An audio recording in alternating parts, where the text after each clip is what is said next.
High voltage বৃহস্পতিবার উত্তরবঙ্গে মোদি মমতার টক্কর। কোচবিহারে মোদি মমতার সভা, কয়েক ঘন্টার ব্যবধানে কোচবিহারের দুই জায়গায় সভা রয়েছে। কোচবিহারে নিশীথ প্রামাণিকের হয়ে সভা করবেন প্রধানমন্ত্রী, অন্যদিকে কোচবিহারের মাথাভাঙায় সভা মুখ্যমন্ত্রীর।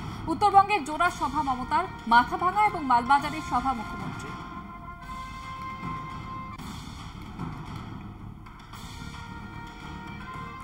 নির্বাচনী প্রচারে আজ রাজ্যে আসছেন প্রধানমন্ত্রী নরেন্দ্র মোদী। লোকসভা ভোটের নির্ঘণ্ট ঘোষণার পর প্রথম রাজ্যে আসছেন তিনি। কোচবিহারে জনসভা করার কথা তার। প্রথম দফা অর্থাৎ 19শে এপ্রিল কোচবিহারের ভোট। এই কেন্দ্র থেকে বিজেপি প্রার্থী নিশীথ প্রামাণিক, তার সমর্থনে এদিন প্রচার করবেন মোদী। এর আগে রাজ্যে বেশ কয়েকজন বিজেপি প্রার্থীর সঙ্গে ফোনে বার্তালাপ করেন মোদী। বিজেপি সরকারের বিভিন্ন প্রকল্পের প্রচার ঘরে ঘরে পৌঁছে দেওয়ার আহ্বান জানান তিনি।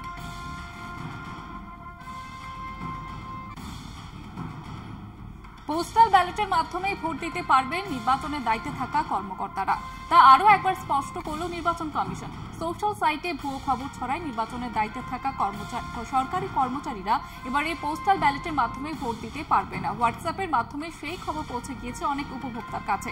তড়িঘড়ি ব্যবস্থা নেয় নির্বাচন কমিশন। কমিশনের তরফে জানানো হয় খবরটি পুরোপুরি ভুয়ো।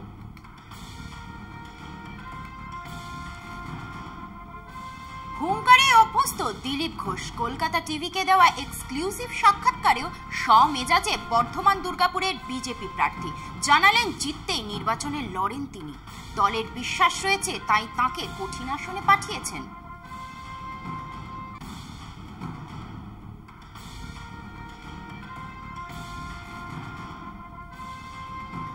না, দাওয়াই তো দিচ্ছে সিবিআই ইডি। ভোটের আগে ভোটের পরে অনেকে ওখানে গিয়ে থাকবেন, বাড়ির ভাত খেতে পারবেন না। শাহজাহানকে দেখে এখানকার অনেক নেতা আছে, তাদের বলে দিন এখানে একটা অনুপ্রবেশকারী নেতা আছে বাংলাদেশি, সে আমাদের লোকেদের মারে, লুটপাট করে।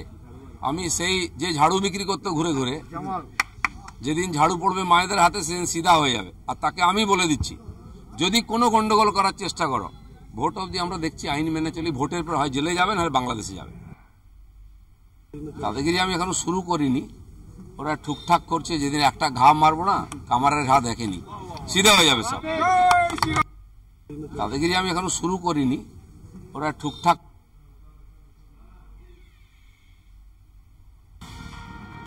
31 নম্বর ওয়ার্ডে প্রচার চালালেন কলকাতা উত্তরের তৃণমূল প্রার্থী সুদীপ বন্দ্যোপাধ্যায়। প্রচারে ভালো সাড়া মিলছে বলে জানিয়েছেন তিনি। পাশাপাশি এজেন্সি ইস্যুতে বিজেপিকে বিধলেন তৃণমূল প্রার্থী।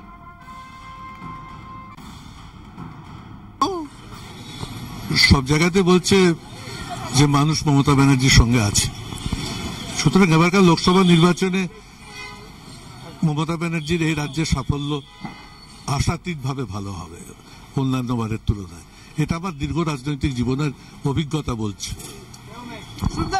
বিজেপি মাঝে মধ্যে দুর্নীতিকে হাতিয়ার করে তারা এগিয়ে এসে বলছেন যে এবছর তারা 400 পার করবে, তৃণমূল একেবারেই কোনো রকম দাঁত ফোটাতে পারবে না, কি বলবে?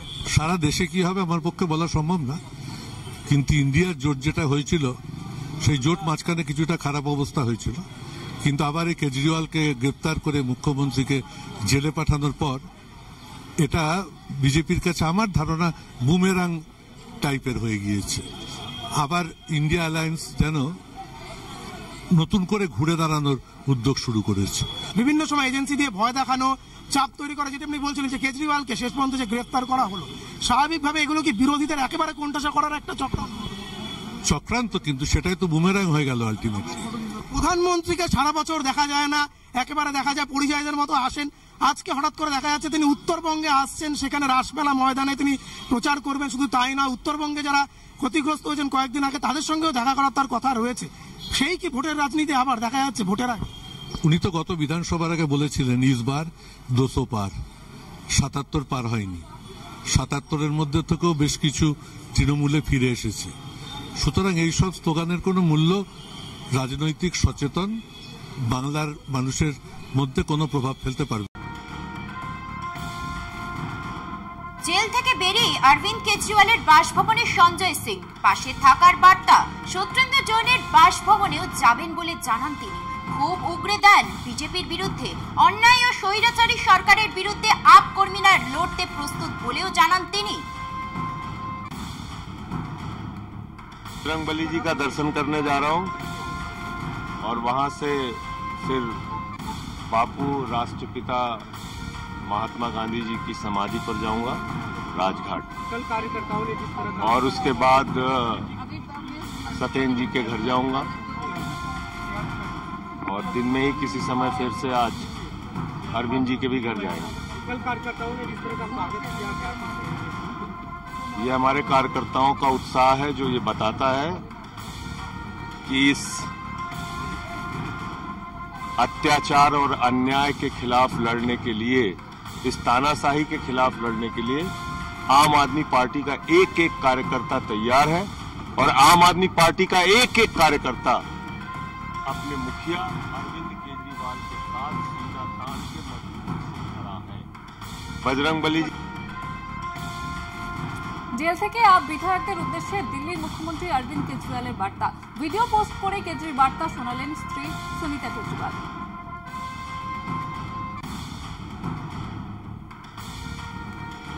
आपके केजरीवाल जी ने सभी विधायकों के लिए जेल से संदेश भेजा है। मैं जेल में हूं, इस वजह से मेरे किसी दिल्ली वासी को किसी तरह की तकलीफ नहीं होनी चाहिए। हर विधायक इलाके का रोज दौरा करे और लोगों से पूछे कि उन्हें कोई दिक्कत तो नहीं हो रही, जिसको जो समस्या हो उसे दूर करे। और मैं केवल सरकारी विभागों की समस्याओं का समाधान करने की बात नहीं कर रहा, हमें लोगों की बाकी समस्याओं का समाधान करने की भी कोशिश करनी है। आपके केजरीवाल जी আরও এক নতুন ইনিংস কংগ্রেস নেত্রী সোনিয়া গান্ধীর। রাজ্যসভায় শপথ গ্রহণের মাধ্যমে নতুন ইনিংস শুরু করলেন কংগ্রেস নেত্রী। তাকে শুভেচ্ছা জানালেন কংগ্রেসের সভাপতি মল্লিকার্জুন খার্গে। প্রতিকূল পরিস্থিতিতেও তার সাহসী ভূমিকার প্রশংসা করেন মল্লিকার্জুন। লোকসভায় 25 বছর পূর্ণ করায় সোনিয়াকে শুভেচ্ছাও জানান কংগ্রেস সভাপতি।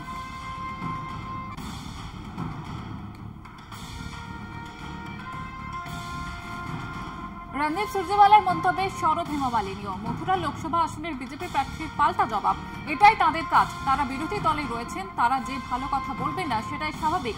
মথুরার মানুষ তাকে নিয়ে খুব খুশি বলেও জানান। उनका काम है कहना है ना, विपक्ष है तो थोड़ी अच्छा बोलेंगे मेरे लिए, वो तो खराब ही बोलेंगे। तो ठीक है, उसको हमें काउंटर अटैक करना जरूरी होता है, लेकिन सब प्यार से सब कुछ बहुत कुछ अच्छा हो रहा है मेरे साथ। मेरे साथ सब दे रहे हैं, मोदी जी का साथ है, उनका मार्गदर्शन है, योगी जी का नेतृत्व है, तभी सारा काम कर पा रही हूँ। जनता के बहुत खूब प्यार मिला है, they are all very happy with me. जितने भी हैं, जितने भी मिले, आप देख लीजिए, सब बड़ा प्यार से मिलता है। হেমা মালিনীকে নিয়ে মন্তব্য করায় বিজেপির নিশানায় কংগ্রেস নেতা রণদীপ সুরজেওয়ালা। বিজেপি নেতা শেহজাদ পুনাওয়ালার তোপ, নারী শক্তিকে অপমান করায় কংগ্রেসের চরিত্র। রণদীপ সুরজেওয়ালার বক্তব্য অশোভন, ঘৃণ্য, নিষ্ঠুর। তিনি আগেও জনতাকে রাক্ষস বলে সম্বোধন করেছেন, কিন্তু তার বিরুদ্ধে কোনো ব্যবস্থা নেওয়া হয়নি। পুনাওয়ালার কথায় কংগ্রেস সবসময় মহিলা বিরোধী, নির্বাচনে মহিলারা তাদের শাস্তি দেবে বলেও মন্তব্য করেন বিজেপি নেতা।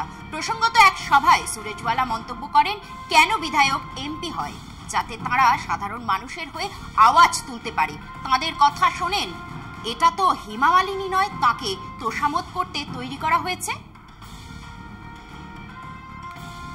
Shakti's apman is Congress's only pehchan, and this has been yet again established by the cruel, crude, obnoxious, disgusting, misogynist and sexist statements by Mr. Randip Surjewala.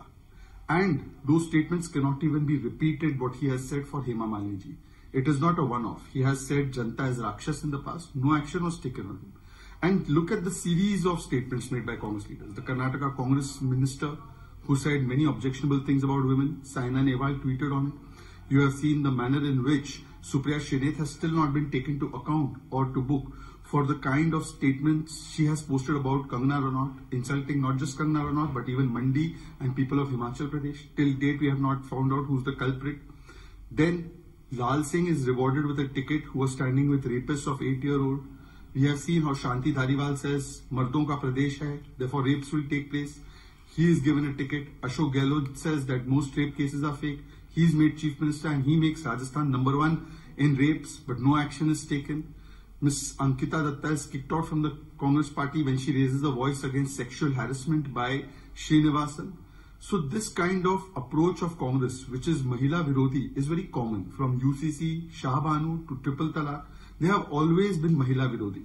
Today the Congress must tell us what action will they take on Randeep Surjewala, or will they again, because he's close to Rahul's Priyanka, they will take no action like they have not taken in any of the other cases.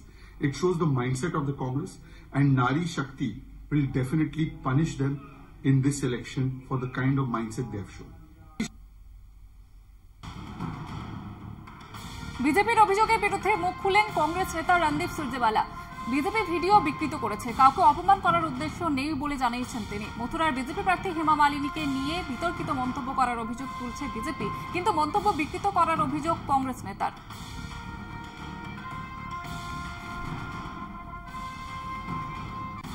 মনোনয়ন জমা দিলেন কর্ণাটকের প্রাক্তন মুখ্যমন্ত্রী ও JDS BJP প্রার্থী HD. Kumaraswamy. বৃহস্পতিবার মনোনয়ন জমা দেওয়ার আগে বাবা এইচ.ডি. দেবগৌড় ও মায়ের থেকে আশীর্বাদ নেন তিনি। এরপরই মান্ডিয়া শ্রী আরকেশ্বরী মন্দিরে পুজো দেন। এই কেন্দ্র থেকে জেডিএস বিজেপি প্রার্থী হিসেবে প্রতিদ্বন্দ্বিতা করেছেন তিনি।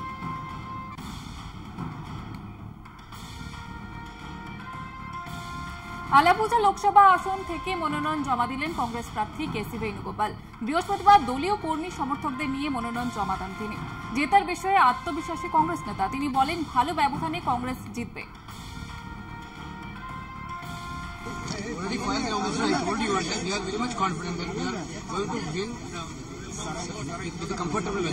BJP leaders and PM Modi, these are all diversity tactics to divert the real issue from the public and people, but people realize all it. Sir, congratulations.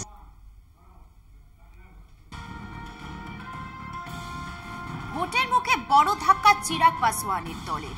দল ছাড়লেন লোক জনশক্তি পার্টির 22 জন নেতা। লোকসভা নির্বাচনের টিকিট না পেয়ে ক্ষোভ প্রকাশ। দলত্যাগী নেতাদের অভিযোগ, টাকার বিনিময়ে টিকিট বণ্টন করা হয়েছে। পদত্যাগ করা উল্লেখযোগ্য নেতাদের মধ্যে রয়েছেন প্রাক্তন মন্ত্রী রেণু কুশওয়াহা, সতীশ কুমার, রবীন্দ্র সিং, সঞ্জয় সিং ও দলের রাজ্য সাধারণ সম্পাদক রাজেশ টাঙ্গি রয়েছেন। সূত্রের খবর, লোকসভা নির্বাচনে ইন্ডিয়া জোটকে সমর্থন করতে চলেছেন তাঁরা। বর্তমান সরকার চা বাগান শ্রমিকদের সুযোগ সুবিধা বন্ধ করে দিয়েছে। কালচিনি ব্লকে ভোট প্রচারে এসে এই মন্তব্য করলেন আলিপুরদুয়ার লোকসভা কেন্দ্রের বিজেপি প্রার্থী মনোজ টিক্কা। তিনি বলেন বিভিন্ন সুযোগ সুবিধা থেকে শ্রমিকদের বঞ্চিত করেছে এই সরকার। কালচিনি ব্লকের মেজপাড়া চা বাগান এলাকা থেকে ভোট প্রচার শুরু করেন তিনি। চুয়াপাড়া, রাধারানী, ভাটপাড়া সহ একাধিক চা বাগানে গিয়ে প্রচার চালান। চা বাগান ঘুরে ঘুরে তিনি চা পাতা তোলেন এবং শ্রমিকদের সঙ্গে জনসংযোগ সারেন।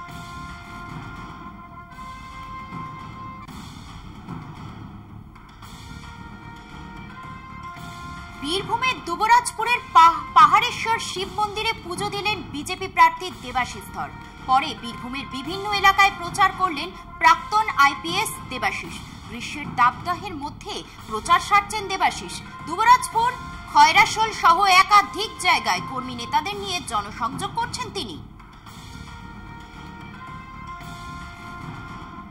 যদি আপনারা দেশের উন্নতি, দেশ হচ্ছে মা, দেশের উন্নতি চান, তাহলে মাননীয় প্রধানমন্ত্রী শ্রী নরেন্দ্র মোদীজি যে জায়গায় দেশকে নিয়ে যাচ্ছে, এই ধারা যদি অব্যাহত রাখতে হয় এবং দেশের সার্বভৌমত্ব এবং শান্তি শৃঙ্খলা বজায় রাখতে হয়, উনি যেভাবে পথ দেখিয়েছেন এবং আগামী দিনে যে সংকল্প নিয়ে উনি আগামী 50 বছরের রূপরেখা তৈরি করে দিয়েছেন।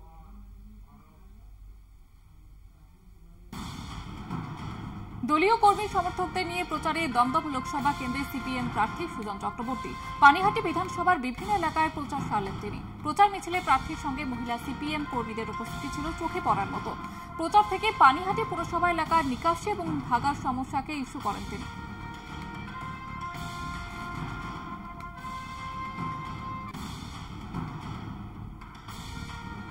ভোট প্রচারে আরামবাগ লোকসভা কেন্দ্রের বিজেপি প্রার্থী অরূপ কান্তি টিগার কর্মীদের নিয়ে জনসংযোগ সারলেন বিভিন্ন এলাকায়। প্রার্থীকে কাছে পেয়ে এলাকার সমস্যার কথা জানালেন এলাকাবাসী। চন্দ্রকোনার ভগবন্তপুর, হরিসিংপুর, বৈকুণ্ঠপুর, বারুণীঘাট সহ বিভিন্ন এলাকায় কর্মীদের নিয়ে প্রচার করেন অরূপ কান্তি।